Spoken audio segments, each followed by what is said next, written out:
સિહોરમાં આંગણવાડી કેન્દ્ર અંતર્ગત કુપોષિત બાળકો સંદર્ભે ચકાસણી અને માર્ગદર્શન અપાયું. કુપોષિત બાળકો સંદર્ભે સિહોરમાં ચકાસણી માર્ગદર્શન માટે આયોજન થઈ ગયું.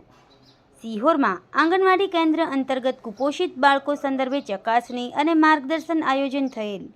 સંકલિત બાળ વિકાસ યોજના કચેરી દ્વારા આરોગ્ય વિભાગના સંકલન સાથે તપાસ કામગીરી થઈ, જેમાં વાલીઓ પણ જોડાયા હતા. કુપોષિત બાળકોના આરોગ્ય તપાસ સાથે માર્ગદર્શન માટે સંકલિત બાળ વિકાસ યોજના કચેરી ખાતે આ આયોજન થઈ ગયું. ખાતે જે નબળા બાળકો છે એનું ભૂખ પરીક્ષણ થઈ રહ્યું છે.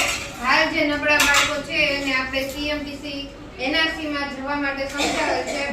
બાળકો માટે કેટલું સારું છે, ત્યાં જઈને તમને શું સારવાર મળશે, ત્યાં બાળકોના ડોક્ટર અવેલેબલ છે, આવા જવાની તમને વ્યવસ્થા કરી દઈએ છીએ. તો તમારા બાળક માટે સારું છે એ તમારે વિચારવાનું છે. તો અમે અહીંથી તમને સારામાં સારી સગવડતા કરી દઈએ છીએ. તમે લાભ લ્યો એની માટે અમે તમને સમજાવેલ છે. સમાજ માટે, સત્ય માટે, સત્યપૂર્ણ સમાચાર પ્રસારણ આપના મોબાઈલ પર તરત જ લાઈક કરો, શેર કરો અને સબસ્ક્રાઇબ પણ કરો. અને હા, ઘંટડી વગાડવાનું ન ભૂલશો. આભાર.